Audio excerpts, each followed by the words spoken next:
Bien, nous allons commencer. Merci pour toutes les personnes qui sont présentes pour cette table ronde au sein duquel nous avons beaucoup d'intervenants. Donc on va essayer de tenir le timing qui nous a été indiqué de façon rigoureuse.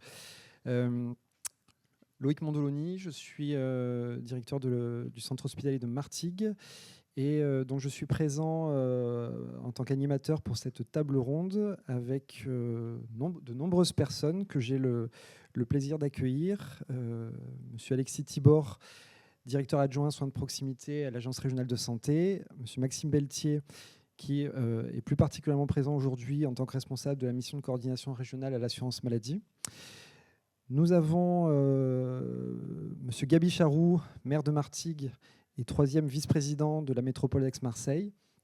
Monsieur Laurent Belsola, maire de Port-de-Bouc. Docteur Emmanuel Sarlon à mes côtés, qui est vice-présidente de la FHF PACA et à mes côtés en tant que, avant toute chose, présidente de la conférence régionale des présidents de CME, nous comprendrons pourquoi. Monsieur Jean-Yves Maquet, qui est présent en tant que vice-président de l'UNAFAM et qui représente également France Asso Santé.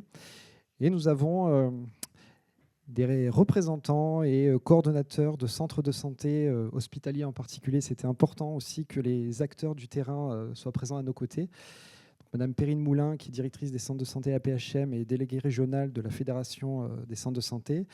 Docteur Camille Delaperrière, qui est responsable du centre de santé localisé à Aubagne et qui est également maître de conférence des universités sur l'université Aix-Marseille. Et Dr Anaïk Vastragoupil, qui est coordonnatrice médicale du centre de santé de Port-de-Bouc, lui-même rattaché au centre hospitalier de Martigues.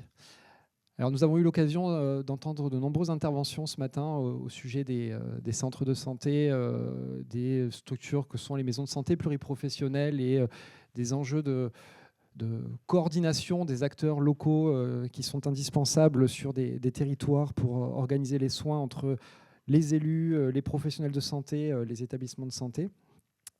Et il est vrai qu'autour de cela, on se retrouve aujourd'hui lorsque nous sommes en tant qu'acteurs du système de santé, que nous soyons directeurs d'un établissement de santé ou président de CME, avec des relations étroites avec les élus locaux, des questions qui se posent régulièrement concernant l'accès aux soins, concernant les problématiques de démographie médicale, concernant les difficultés qui peuvent au quotidien préoccuper à la fois les administrés et puis bien sûr ceux qui vont élire les maires ou autres représentants qu'ils peuvent avoir au quotidien.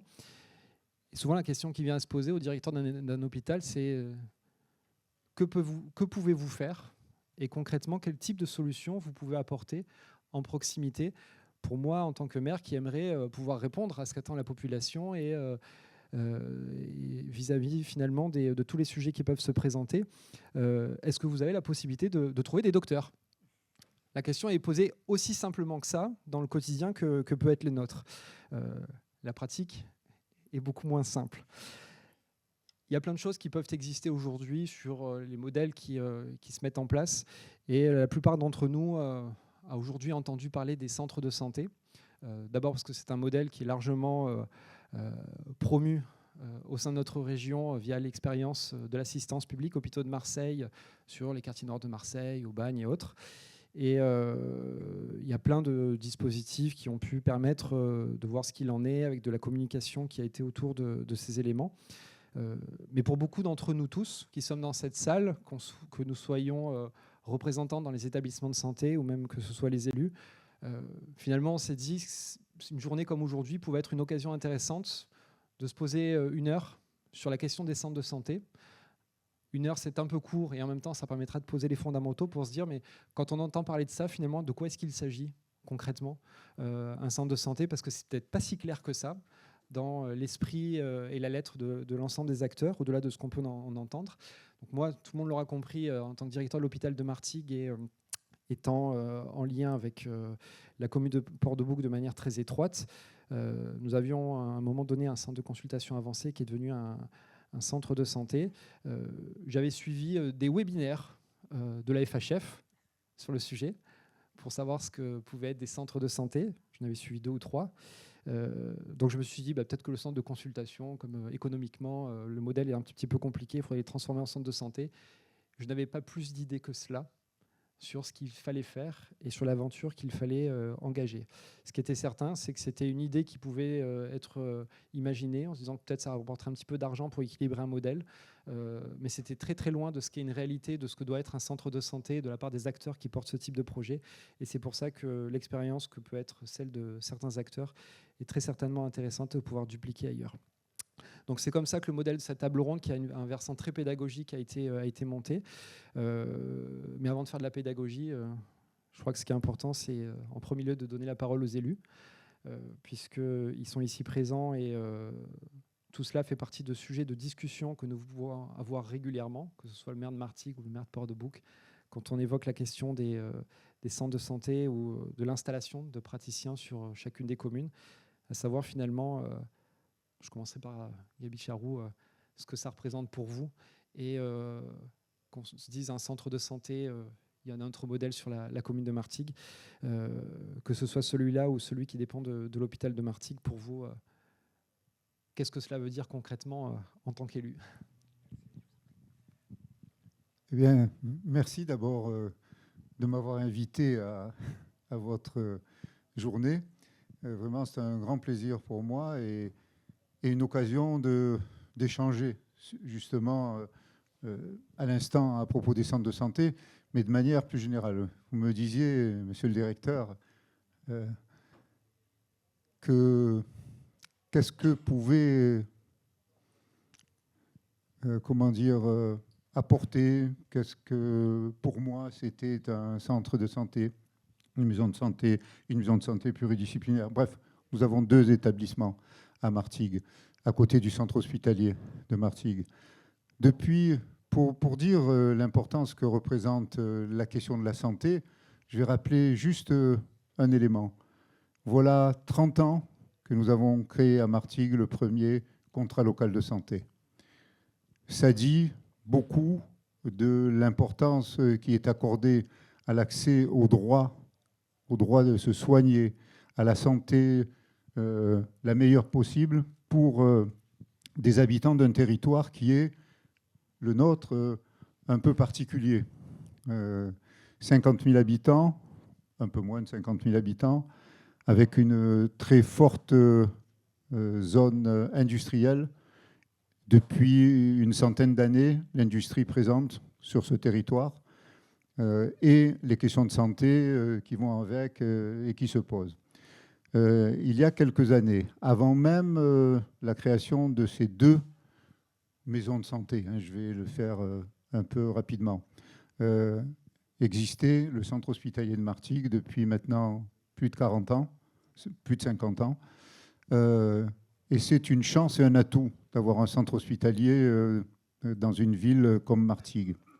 Mais c'était insuffisant. Insuffisant pour cette préoccupation que nous avons de l'accès aux soins pour tous.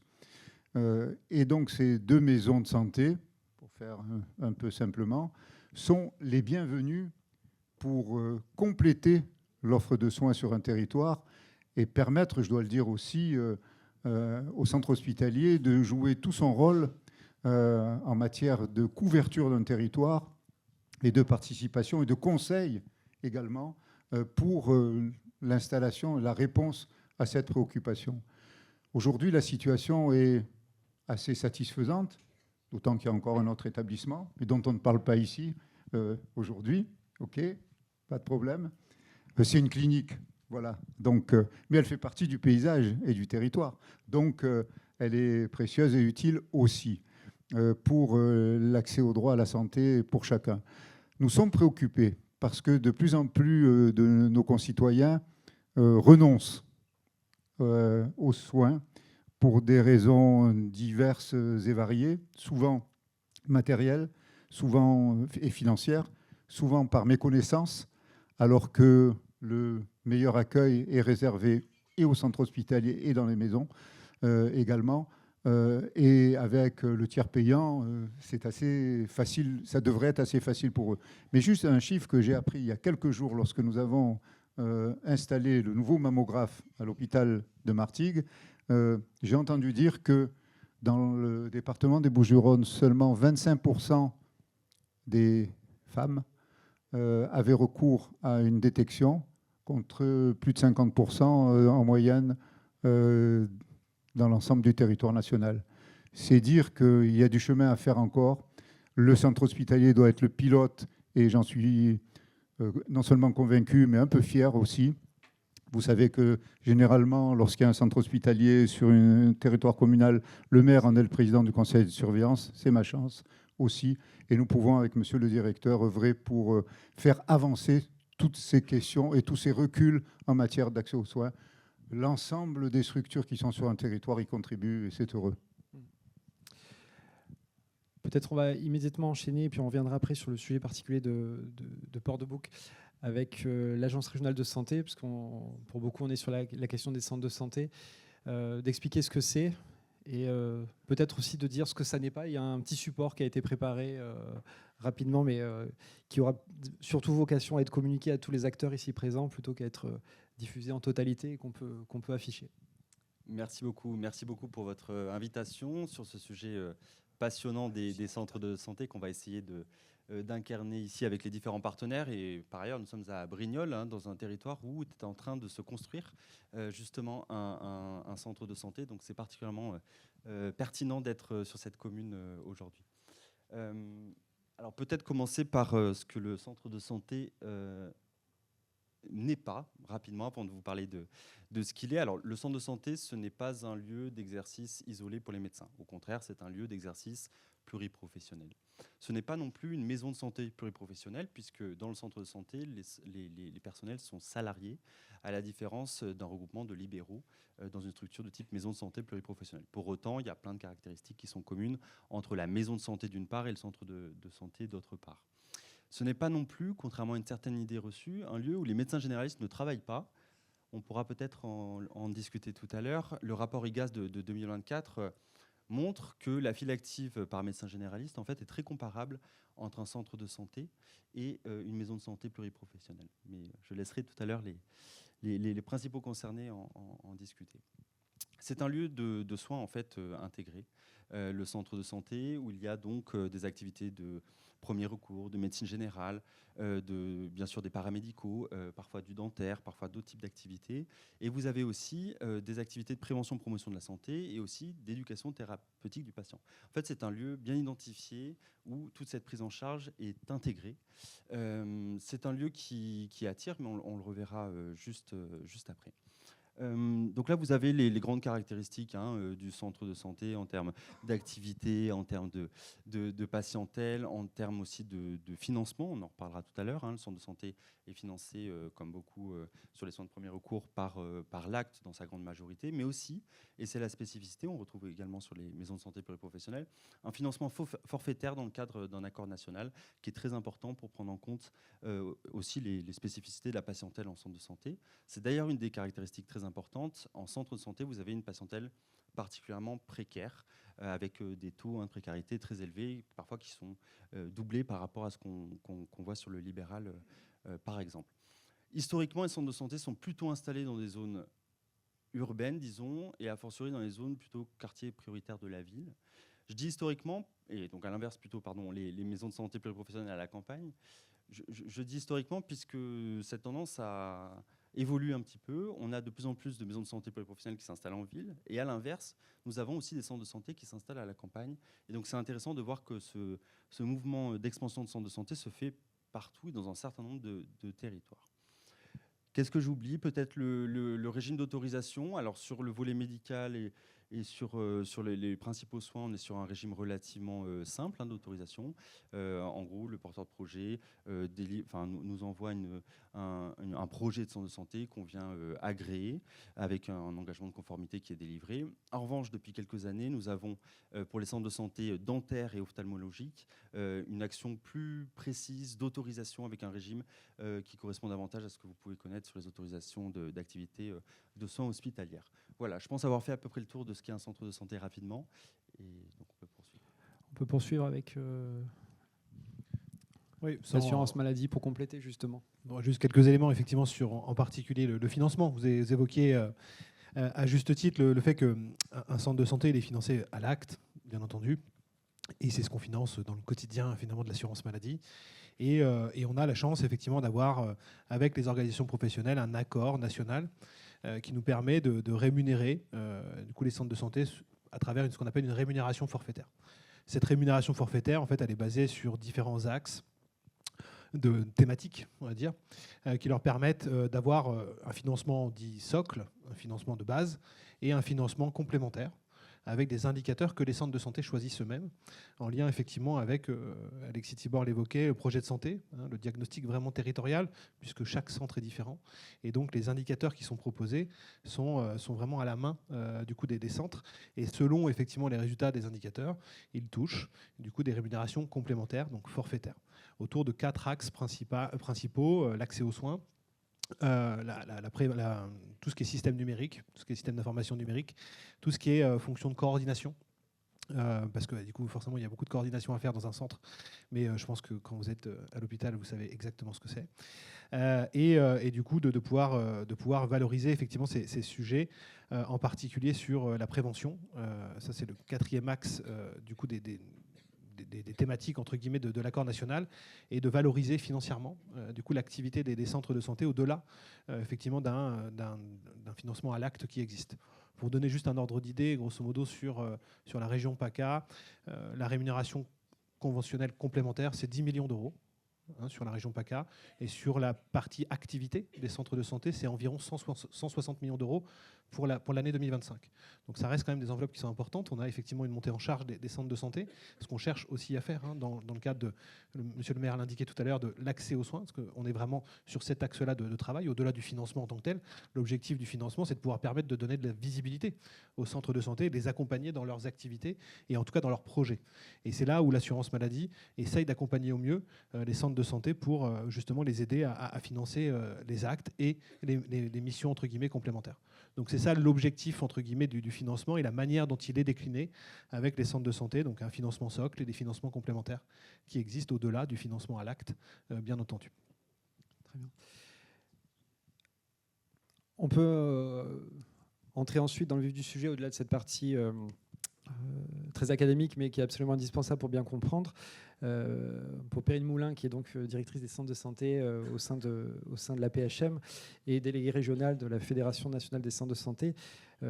Finalement, si on entre dans le vif du sujet par rapport à ce que sont les centres de santé, qu'ils soient hospitaliers ou pas, qu'est-ce qu'on peut en dire en termes d'organisation, de structuration, d'enjeux pour des acteurs qui, au-delà de tout ce qu'on a pu entendre jusqu'à présent, se disent mais finalement, est-ce que c'est un sujet qui me concerne? Est-ce que c'est un sujet qui m'intéresse? Et à quoi m'attendre?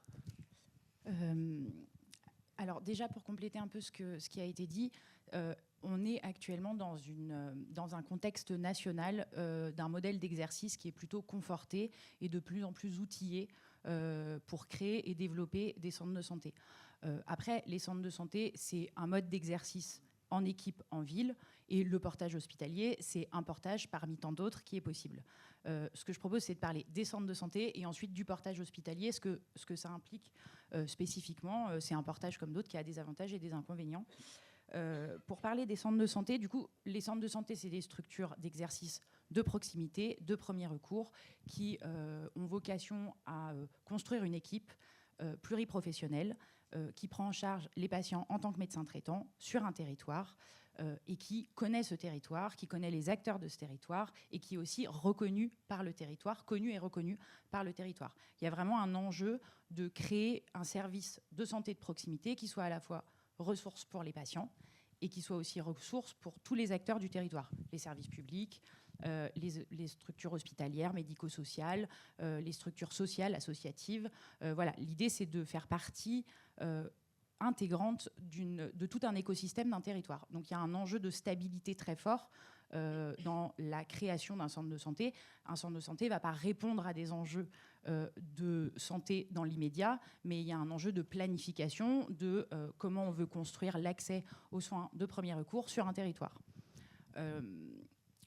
Le portage hospitalier, il a plusieurs intérêts à mon sens. c'est que la structure hospitalière, c'est une structure qui est déjà connue et reconnue sur les aspects de santé sur un territoire, qui connaît en partie son territoire, en tout cas sous un angle hospitalier. Et donc, c'est une structure sur laquelle on va pouvoir s'appuyer pour inscrire cet ancrage territorial-là. Il y a un enjeu aussi d'attractivité très fort, parce que pour qu'une structure soit pérenne, il faut qu'il y ait des professionnels de santé qui y exercent, qui aient envie d'y rester et qui aient envie de s'investir dans la construction de parcours de santé pour répondre aux besoins de santé spécifiques d'une population.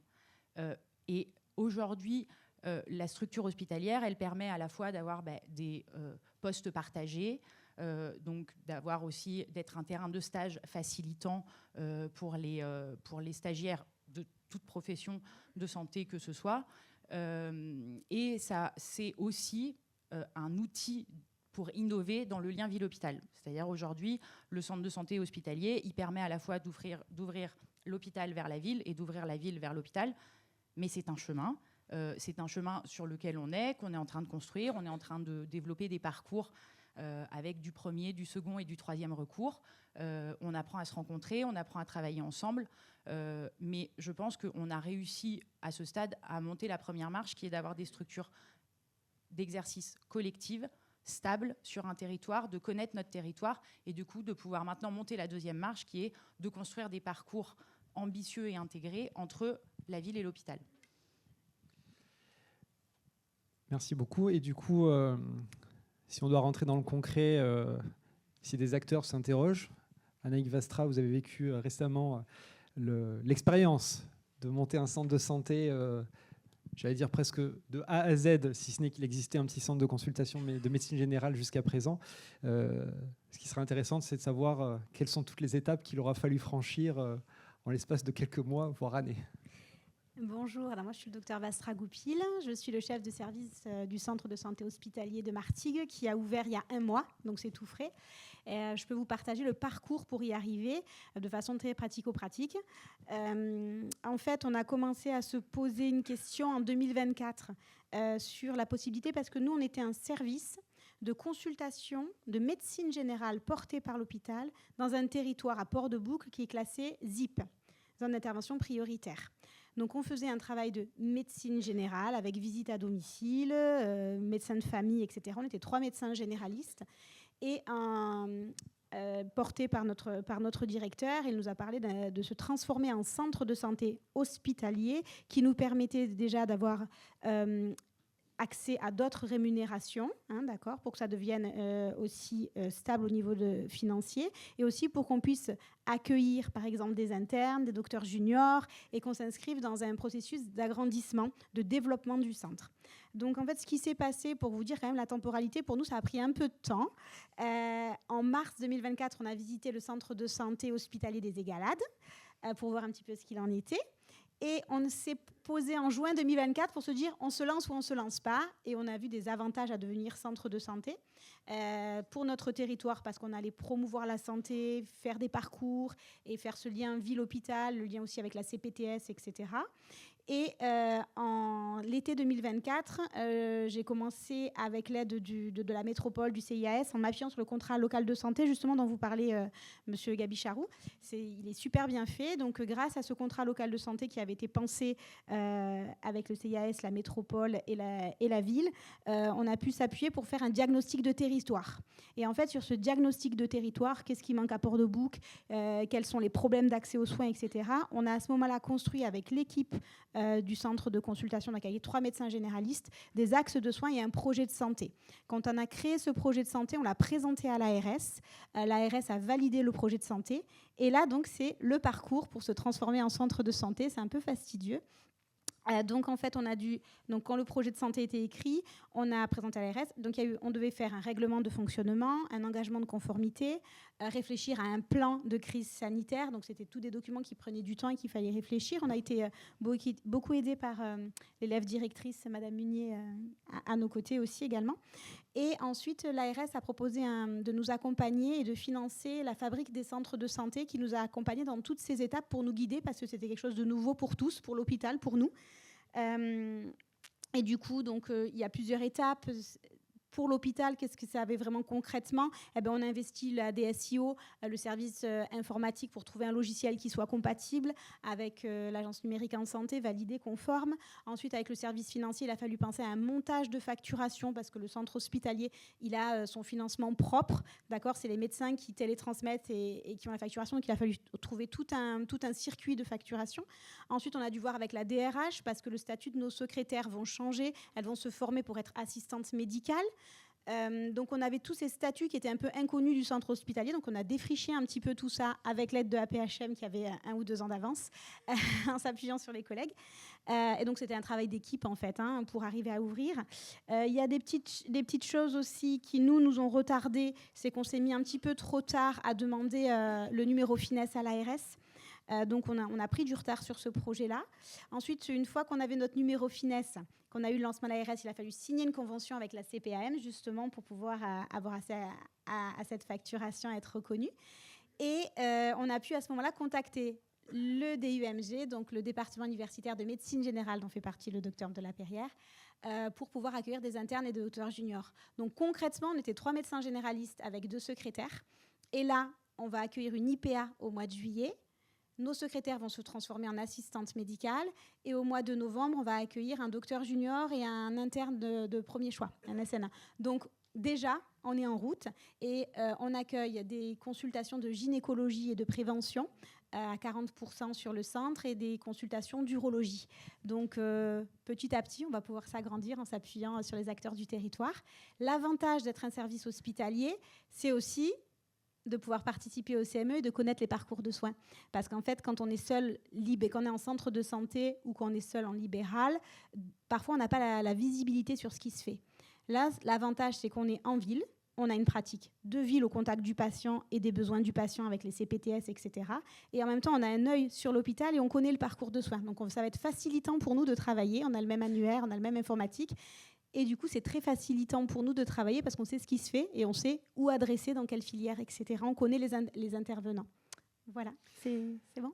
Je rajouterai une petite mécanique pour les directeurs d'hôpitaux et les directeurs des finances, c'est que la création du centre de santé amène à avoir un budget annexe supplémentaire qui fait que ça sort du budget hospitalier et qui nécessite aussi d'identifier de façon bien spécifique le centre de santé. Ce qui a une autre vertu, au-delà du fait que c'est un budget annexe, c'est que pour les porteurs de projets, ça permet aussi de bien identifier les moyens qui sont affectés et les ressources aussi qui sont perçues. Donc Camille de la Perrière aussi, qui est coordinatrice de centre de santé et puis qui a cette valence universitaire qui est extrêmement importante. Vous, de votre côté, vous avez du coup les 2 versants qui permettent de savoir ce que c'est qu'un centre de santé avec toutes ses particularités et les enjeux aussi de formation et accompagnement des internes et docteurs juniors. Et il nous paraissait important que l'expérience qui est la vôtre puisse être partagée pour savoir aussi tous les champs que vous couvrez aujourd'hui. Merci. Alors effectivement, je vais commencer par un rappel académique pour le coup. C'est que l'activité de médecine générale en centre de santé, donc en ville, répond aux missions de la santé en soins primaires, c'est-à-dire du secteur primaire avec le premier accès aux soins pour les patients. Ça signifie quoi? Que le référentiel métier de la spécialisation de médecine générale répond à ces missions. Et dedans, on pourrait tous les citer. Ce sont les compétences de médecine générale qu'on connaît, que moi je connais par cœur et que je pense que tout le monde connaît quand on la pratique ou quand on a vu des médecins généralistes en ville. On va avoir les urgences, notamment le parcours de soins non programmés, mais ce n'est pas que ça. Les urgences, ça va être aussi de la continuité des soins, c'est-à-dire les patients qu'on prend en charge dans notre patientèle ou une file active qui est rattachée à notre centre et pour lesquels nous sommes garants de la continuité des soins de nos patients.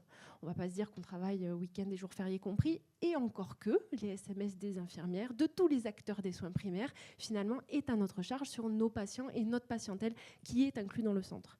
À côté de ça, vous avez également tout ce qui est sujet de prévention, dépistage. Ce n'est pas pour rien qu'on a du financement sur ce volet-là, tout simplement parce que ça fait partie de nos compétences en tant que médecins généralistes qui travaillons en secteur de ville. Donc ce ne sont pas des activités à créer, ce sont des choses que les médecins généralistes de ville font déjà.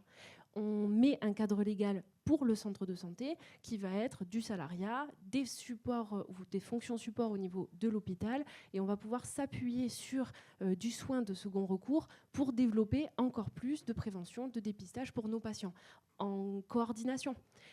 Une autre des compétences, c'est justement la coordination des parcours de soins de nos patients. On est garant de là où on adresse nos patients. Les patients ont un libre arbitre sur qui ils veulent bien aller consulter. On ne va pas se mentir. Je ne peux pas dire que j'adresse tout le monde à mon hôpital de rattachement. Ce serait faux et ce serait mentir. Pourquoi ? Parce que le modèle paternaliste ne doit plus exister. On ne peut pas obliger un patient à adresser. Mais la vérité, c'est que quand on a un patient dans son cabinet, qu'on le prend en charge et qu'on peut lui offrir une diminution du délai de prise en charge, mais je suis bien contente d'avoir tout un hôpital derrière moi avec des 06 et les praticiens que je connais, parce qu'on fait partie des CME, parce qu'on va les rencontrer, parce que les soirées ville-hôpital, on les rencontre aussi, parce qu'on fait partie de la ville et des CPTS. Et il sait très régulièrement que des infirmières de ville viennent voir mon assistante médicale pour leur demander le compte-rendu, l'ordonnance, machin, qui n'a pas été édité par l'hôpital. Donc on est à la fois une image pour l'hôpital vers la ville, mais également un lien pour la ville vers l'hôpital. On est vraiment à l'interface des deux quand on a la chance d'être dans un centre de santé à gestion et à rattachement hospitalier. Donc bien sûr que les parcours de soins, on peut en créer des milliards. Ce qu'il faut savoir, c'est qu'on a notre patientèle propre, puisque nous sommes médecins généralistes, mais surtout médecins traitants déclarés d'un certain taux de patients. Et du coup, pour corroborer vos discours, moi, sur ma patientèle uniquement propre, je suis à 1400 et des brouettes médecins traitants, et on a 6000 patients en file active sur le centre de santé pour 4 médecins généralistes. Et on a un peu de gynéco à hauteur de 40%, donc c'est pas énorme. Et surtout, on a une IPA qui nous déblaye quand même beaucoup de sujets et de terrain. Pour vous donner un exemple très pratico-pratique de lien ville-hôpital avec un parcours de soins d'un patient, on a beaucoup développé sur notre secteur la gériatrie, puisque nous avons une population très vieillissante, extrêmement précaire, pas forcément en termes de C2S, AME, etc., mais plutôt parce qu'on a des paysans qui sont propriétaires, mais qui sont quand même très précaires dans leur domicile. Et du coup, nous développons le aller vers, la visite à domicile chez ces patients qui sont précaires et qui ne peuvent pas forcément se déplacer. Et nous avons tout le panel de l'offre de soins de notre hôpital de rattachement de gériatrie que nous utilisons, voire que nous usons, avec des appels incessants pour toute situation difficile.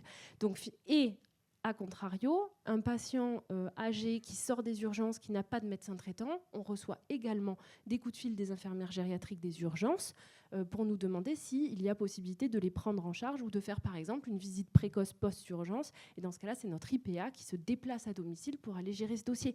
Donc finalement, on est en coordination, nous, au sein de notre centre de santé, entre tous les professionnels, nous, pour notre patient, avec le patient en coordination avec lui, et avec l'ensemble de l'hôpital, qui est notre hôpital de rattachement avec lequel nous travaillons. Donc je ne sais pas si c'est un peu plus concret comme parcours. Et donc effectivement, ma deuxième valence, c'est que je suis maître de conférence associée donc, sur la faculté de Aix-Marseille. Vous savez que sur PACA, nous avons 2 subdivisions universitaires, Aix-Marseille et Nice. En fonction du territoire, vous êtes plus ou moins rattaché à l'une ou l'autre des universités, mais globalement, le chemin est le même. En centre de santé, il est demandé, et pour des médecins généralistes qui s'investissent et qui ne sont pas forcément dans les départements, on a à cœur de faire de l'enseignement et de la recherche. Ce sont aussi les 2 valences. Pourquoi ? Parce qu'un médecin généraliste de centre de santé peut très bien devenir directeur de thèse, diriger des thèses, siéger en jury au niveau des facultés pour aider nos futurs confrères à venir travailler avec nous dans les territoires, surtout, c'est le plus important.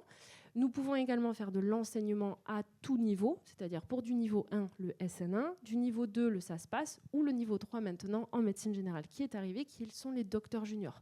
Le gros avantage du centre de santé hospitalier, c'est qu'on peut également accueillir des docteurs juniors d'autres spécialités ou des assistants partagés. Donc on a quand même un panel de possibilités en centre de santé rattachement hospitalier qui est très très large. Du coup, monsieur le maire de Port-de-Boucle, Laurent Belsola, puisque effectivement les centres de santé hospitaliers peuvent avoir une vocation qui est assez large sur leur dispositif. On a eu l'occasion d'échanger assez régulièrement sur le sujet sur la commune, aussi parce que vous m'aviez contacté pour une sorte d'appel à l'aide en fait. Oui, bonjour à toutes et à tous. Oui, c'est vrai que, comme le disait mon collègue Gabi, il n'y a pas une journée où on n'est pas interpellé par un citoyen disant on n'a plus de médecin, il n'y a plus d'ophtalmo, il n'y a plus de dermato, il n'y a plus rien, les rendez-vous sont longs. Je vous décris pas ce que l'on peut recevoir et surtout de gens qui renoncent à se soigner. Ça devient très inquiétant. Donc nous avions une tradition sur la ville, nous avions un centre de santé ouvrier qui avait été fait lors des chantiers navals et repris par les syndicats ouvriers de la ville. pour soigner les gens, parce que certaines usines, on avait Eternit pour l'amiante, on a ArcelorMittal, on a certaines usines où les gens, quand ils arrivent à 65 ans, c'est comme s'ils avaient 100 ans. On a des taux de mortalité importants, des taux de cancer, et donc ces centres étaient là pour aider les maladies professionnelles, pour faire beaucoup de choses. Ces centres ont été repris après par du privé et ça ne fonctionne pas beaucoup. On a une offre médicale qui décline complètement. Donc on était heureux quand en 2013-2014, je n'ai plus la date exacte, le centre avancé de l'hôpital s'est ouvert. Ça a apporté une offre supplémentaire parce qu'on a toujours privilégié l'offre publique. Et d'ailleurs, ce centre de santé ouvrier, lorsqu'il ferme, les syndicats viennent nous remettre les clés en disant on ne veut pas faire de l'argent sur ce centre-là qui a soigné et qui a fait naître des milliers et des milliers de porcs de bouquet, 5000 je crois porcs de bouquet, et qui en a soigné des milliers. Il est hors de question qu'il aille dans le privé. Donc voilà, on a récupéré et nous on se disait comment pallier à ce manque de médecins, ce manque. Le dernier dermatologue a fermé, il donnait tout son matériel, il est parti, personne n'en a voulu. Ophtalmo, pareil. On a eu deux solutions. La première, on a pensé à vous, mais avant, j'avais pris mon bâton de pèlerin avec André Chassaigne, l'ancien député que vous connaissez bien, pour faire des centres municipaux de santé. On s'est dit centre municipal de santé avec la fabrique de santé, des centres de santé. Je suis allé voir dans certains endroits, ça marche. On s'est dit pourquoi pas, même si ce n'est pas notre vocation, la santé est une prérogative nationale, mais vu le manque que nous avons dans le périurbain, il faut maintenant proposer quelque chose à nos populations. On ne peut pas rester comme ça. Et c'est là que M. Mondolini est arrivé, on en a discuté, il dit mais nous sommes prêts nous sommes intéressés d'approfondir les centres de consultation avancés, d'aller un peu plus loin dans la démarche. Donc nous avions un projet où nous travaillons aussi avec Auxances. Nous voyons Auxances, les déficits qu'ils ont, où ils en sont. Il n'y a plus de médecins. Je crois que j'ai 0,75% sur le centre. Il n'y a plus grand-chose. Ils se retirent et on se retrouve démunis face à cela. Que va-t-on faire pour répondre à la demande des usagers? Et là, ça devient terrible parce qu'on se trouve avec des médecins qui vieillissent, et c'est normal qu'ils partent à la retraite, c'est normal qu'ils s'en aillent, et on se retrouve avec une offre qui diminue. Moi, c'est un crève-cœur quand je vois une mamie qui habite à côté de la mairie, 85 ans, qui prend un taxi pour aller à Carry parce qu'on n'a plus assez d'offres. Tout le monde est complet. Donc il faut qu'on arrive à renverser la tendance, il faut qu'on arrive à faire, alors sur des projets on est suivi, l'ARS. Puis j'ai eu la chance aussi, franchement, elle suit le dossier, je veux la remercier, c'est la préfète à l'égalité des chances, quand je lui en ai parlé, puisqu'elle voulait un centre en plein QPV, et la chance qu'on a eue, c'est qu'elle nous suit, elle le suit le dossier. Elle était directrice de cabinet du ministère de la Santé. Donc ça aussi, c'est un apport qui fait qu'elle nous déverrouille des portes. Et en même temps, les centres qu'on a, aucun n'est en QPV. Ils soignent les gens des QPV, ils les soignent, mais ils ne sont pas dans un QPV. On ne peut pas, d'un coup de baguette magique, sortir tout ça. Donc c'est vraiment très important. Donc, d'avoir ce centre de santé, s'il peut se développer, s'agrandir, pour nous, c'est une chance inouïe. Puis je pense que l'hôpital, puisqu'on a toujours privilégié la puissance publique, on avait même interdit, nous, dans les années 2005-2010, que des centres privés viennent sur Port-de-Bouc. Ils sont allés sur des villes voisines, c'est pas grave, pas les nôtres, hein, ils sont allés juste un peu plus loin. Mais on a toujours privilégié cette puissance publique parce qu'on estime que pour être soigné, pris en charge, il y a des gens qui ne peuvent pas payer le reste à charge. Donc c'est important que ce soit la puissance publique qui soit là. Et pour la qualité des soins, pour le suivi, et nous le privilégierons toujours. Et j'espère qu'on pourra aboutir sur ce beau projet qui est devant nous. On va ensuite donner la parole à Jean-Yves Maquet pour les usagers. Juste pour dire que, alors, vous faites un peu de teasing parce que la préfète à l'égalité des chances sera là ici à 16h30. Et que effectivement,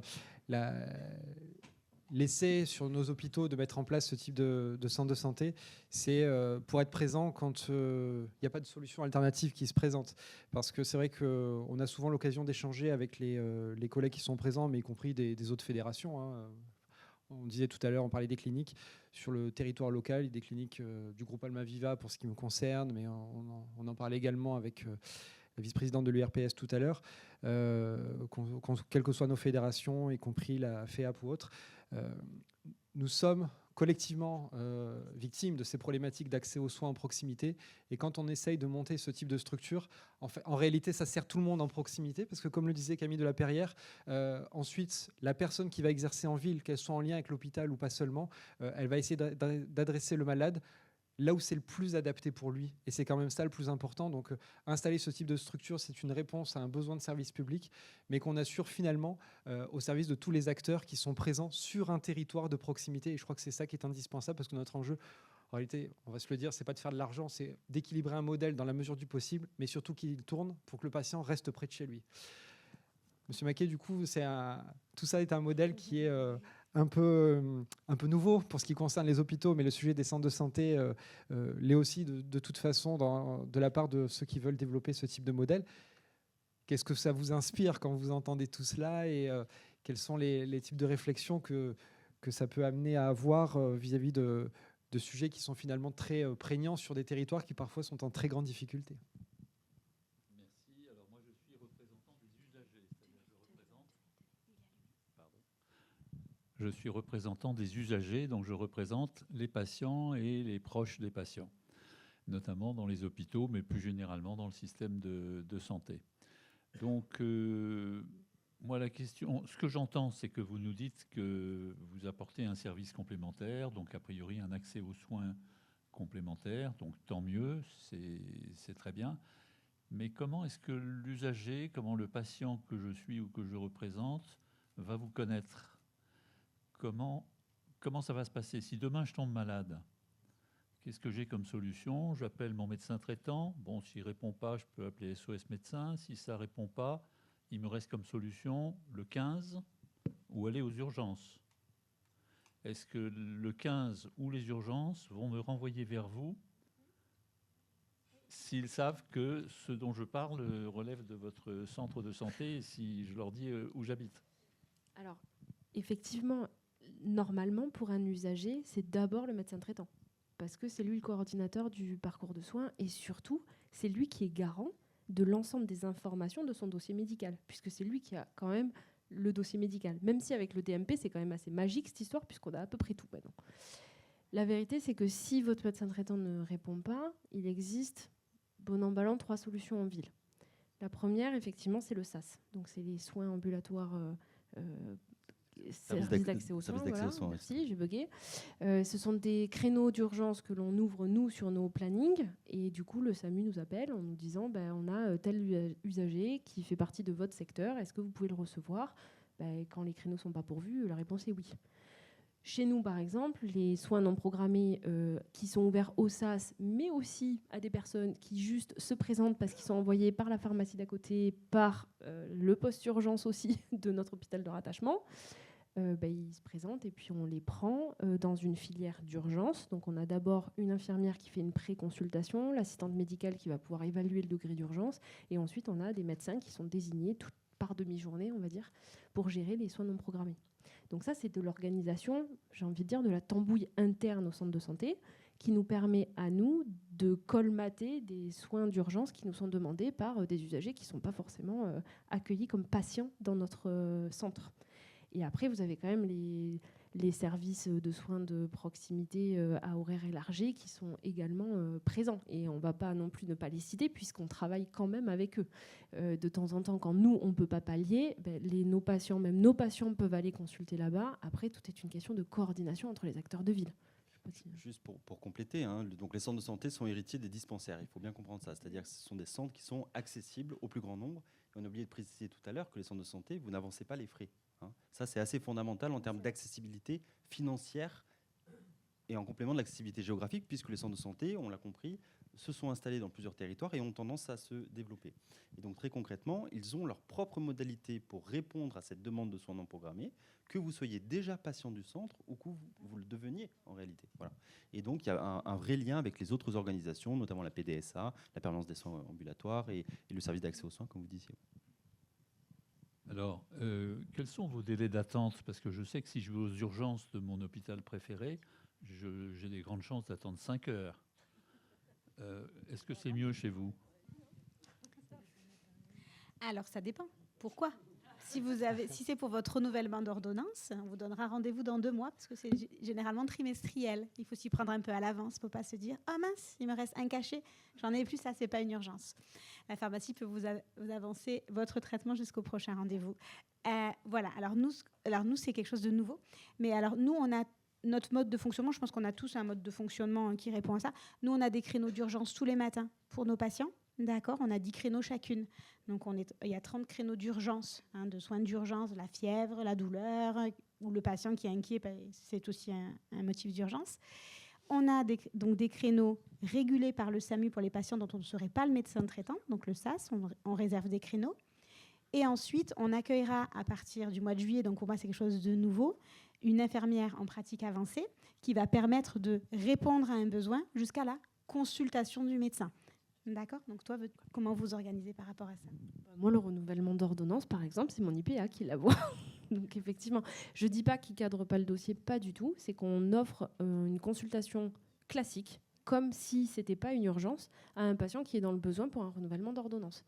Et des patients qui sont en perdition de médecin traitant, ça nous arrive d'avoir des contacts de l'infirmière de l'IAO, par exemple, des urgences de proximité, qui du coup fixe un rendez-vous à notre IPA dans un délai. Pour les IPA, c'est quand même 1 semaine. Moi, effectivement, j'ai des délais d'attente pour les créneaux classiques de quasiment 3 mois, mais parce que j'ai une grosse patientèle. Donc forcément, les patients sortent de ma consultation, ils savent qu'ils doivent prendre le rendez-vous pour la fois d'après. Par contre, dans tout ce qui ne peut pas attendre le délai de rendez-vous logique de l'agenda en ligne, parce qu'il faut quand même être très bien installé informatiquement en centre de santé, pour moi, c'est le gros point de vigilance. Pour tout ce qui ne peut pas attendre le rendez-vous en ligne classique, on a des filières qui sont proposées en fonction du motif pour lequel le patient doit voir un médecin en amont de ce rendez-vous qu'on peut fixer en avance. Si par exemple c'est pour une surveillance de plaies, cicatrisation, d'hypertension parce que ça déconne un peu, potentiellement d'éducation thérapeutique, de prévention, de dépistage aussi, tous les dépistages communs nationaux, en fait, ils peuvent être délégués. Du coup, dans un centre de santé, l'avantage de l'exercice coordonné et vraiment coordonné centre de santé, c'est-à-dire salariat, c'est qu'on peut développer entre nous des délégations de tâches du médecin vers un autre professionnel, que ce soit une assistante médicale, une infirmière ou un IPA, qui nous permet de nous gagner sur notre expertise, on se recentre sur notre expertise de médecin, et d'autres problèmes qui répondraient à un besoin d'un usager peut être délégué à d'autres personnes. Et du coup, on a du temps médical qui est gagné pour vraiment réaliser les tâches qui incombent que au médecin. Par exemple, une gestion de douleur, ça va être incombé au médecin. Un renouvellement d'ordonnance avec une consultation classique sur de la prévention et du dépistage, ça peut être géré par un IPA ou une infirmière qui est formée en fonction des motifs. Donc on a développé des délégations de soins avec d'autres personnes qui nous aident à prendre en charge le plus grand nombre de demandes. Après, on ne va pas se mentir, on n'est pas non plus des poulpes et la journée a une fin. Mais on essaye de faire en tout cas au mieux et au plus. Alors, si je suis déjà venu une fois, pardon. Vous avez montré là vous avez fait une démonstration, une belle démonstration, de façon magistrale même, que le centre de santé, finalement, ça constitue un nouvel acteur de l'organisation territoriale des soins. Alors moi, ma question, elle va être à l'attention donc du régulateur, du financeur et des différents acteurs. Mais comment est-ce que vous vous assurez finalement de la bonne articulation avec l'ensemble des acteurs qui sont déjà présents sur un territoire, notamment par exemple les CPTS, mais pas que, les structures médico-sociales, etc., afin justement qu'on évite les silos, les doublons et qu'on assure une bonne complémentarité, chacun un peu dans vos rôles et vos missions. Et puis j'ai une deuxième petite question, un peu plus spécifique en fait à Martigues, et dans mon domaine de prédilection, dans ma passion. Finalement, vous développez la démarche de responsabilité populationnelle, notamment dans le cadre du parcours de la prise en charge des patients insuffisants cardiaques. Et j'aimerais justement savoir comment ce centre de santé s'inscrit dans cette démarche-là, autour du parcours du patient insuffisant cardiaque. Quels sont les leviers... Alors, vous avez parlé d'une IPA, c'est peut-être l'idée. Quels sont les leviers concrets de coordination que vous avez mis en place et finalement, quels premiers enseignements en tirez-vous? Peut-être on va faire une réponse à 2 voix, régulateur, financeur. En fait, nous sommes 2 dans ce beau système de santé français assez complet et complexe. Donc, évidemment, nous, pour valider la création d'un centre de santé, on va se fonder sur une analyse de ce qu'on appelle le projet de santé, qui est proposé par le porteur de projet, qui lui-même se base sur un diagnostic territorial. Dans le diagnostic territorial, évidemment, la base, c'est quels sont les besoins de la population dans leur intégralité sur le territoire, mais aussi quelle est l'offre actuellement disponible et quels sont éventuellement les projets de développement de cette offre. Donc le centre de santé doit s'intégrer dans tout ce schéma-là. Ça, c'est plutôt pour les centres de santé, disons, vertueux, polyvalents. On a oublié de discuter tout à l'heure d'un autre sujet qui est quand même très important, c'est qu'il y a pléthore de centres de santé qui ont pullulé depuis un certain temps et qui apportent un certain nombre de déviances, notamment les centres de santé dentaires et ophtalmologiques, en tout cas pour une grande partie d'entre eux, sur lesquels on a une vraie action de régulation très forte également. Et pour le coup, là, on vient vérifier la conformité avec les textes, les obligations notamment en termes d'hygiène et de stérilisation. Et donc, il y a, si vous voulez, un double contrôle du régulateur, en tout cas au niveau de l'ARS, à la fois sur le projet de santé, mais aussi sur l'application d'un certain nombre de normes. Il y a un vrai sujet que vous avez posé, c'est l'articulation avec un autre objet assez récent dans notre paysage de la santé publique, ce sont les CPTS.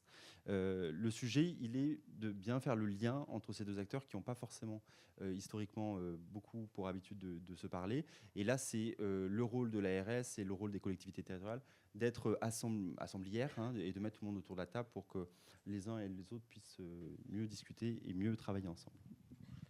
Merci. Juste en complément, effectivement, sur on va dire le suivi du coup des centres, une fois qu'effectivement le projet est validé, une fois que le centre est ouvert, une fois qu'on a pris la tâche de la caisse primaire, etc., on a, nous, ce qu'on appelle effectivement dans le cadre de l'accompagnement des centres de santé, des dialogues du coup de gestion, et qui nous permettent de suivre les projets des centres, suivre les indicateurs aussi, parce que pour les valider, ou non, mais se dire, voilà, en tout cas, le travail qui a été mené, donc on a sur cette partie de fonction de coordination, c'est vraiment le rôle essentiel, et c'est pour ça que sur le secteur hospitalier, c'est une vraie chance, parce qu'effectivement, les porteurs, il n'y a pas que les centres hospitaliers, mais c'est en tout cas une vraie chance côté hospitalier, parce que vous connaissez la fonction de coordination, et c'est sur cet aspect-là qu'on va vérifier, en tout cas s'attacher à ce que les fonctions qui ont été menées par le centre rentrent bien, entre guillemets, dans le paysage et en lien avec l'ensemble des professionnels de proximité.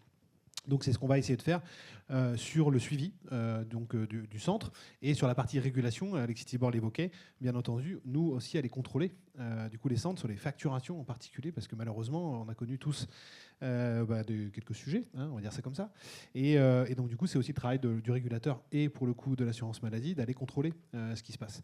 Donc c'est pour ça qu'on régule aussi ces aspects-là pour faire en sorte que les centres de santé vertueux, pour le coup, puissent continuer et en tout cas être un modèle pour lequel il faut effectivement suivre. Je reviens juste sur le parcours insuffisance cardiaque. Il faut savoir que quand on arrive en centre de santé et on se pérennise dans un territoire et qu'on accueille des patients dans notre centre de santé, on ne crée pas d'activité. On travaille en fonction de notre référentiel métier, c'est-à-dire de notre spécialisation. Si on a un patient insuffisant cardiaque, bien sûr qu'on va utiliser l'ensemble des outils du territoire pour le prendre en charge.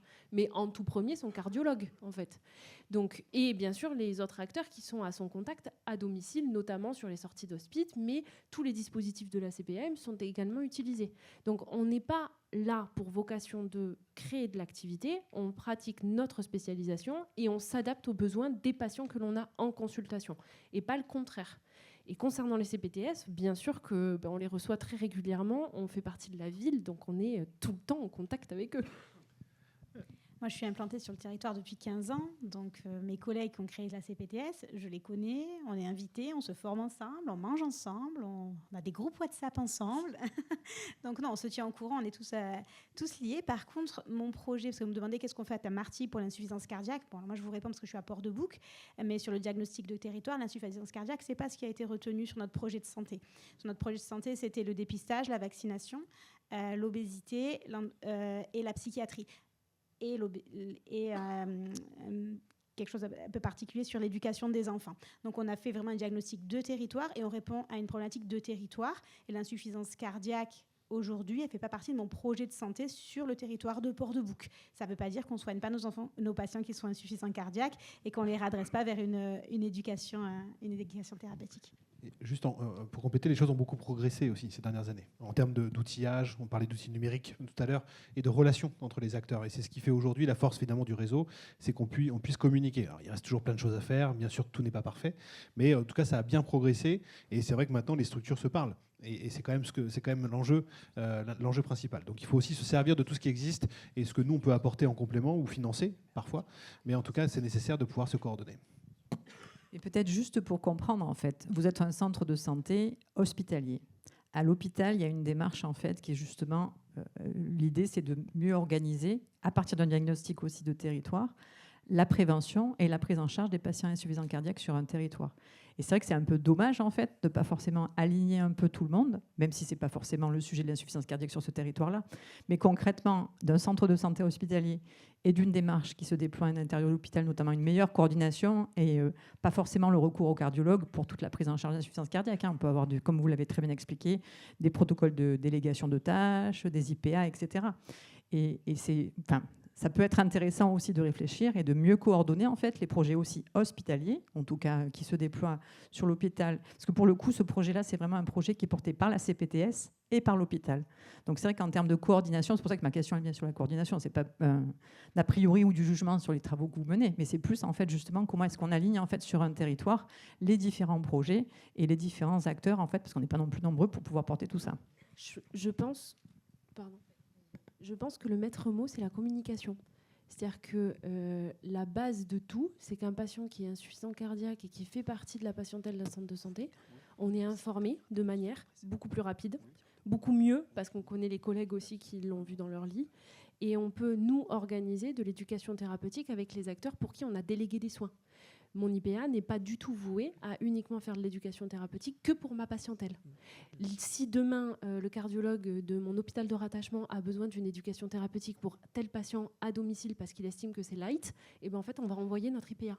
Donc la complémentarité, elle n'est pas sur une création d'activité ou de filière particulière, c'est que nous, on peut aider à prodiguer des soins en ville pour des patients de l'hôpital. Donc ça, oui, ça se fait.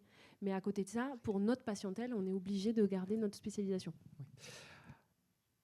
Toute dernière intervention, monsieur le maire Gaby Charroux voulait dire quelque chose, et puis ensuite on clôturera la table ronde. Merci beaucoup. Je crois que vous venez de dire, madame, évoquer la question de la communication.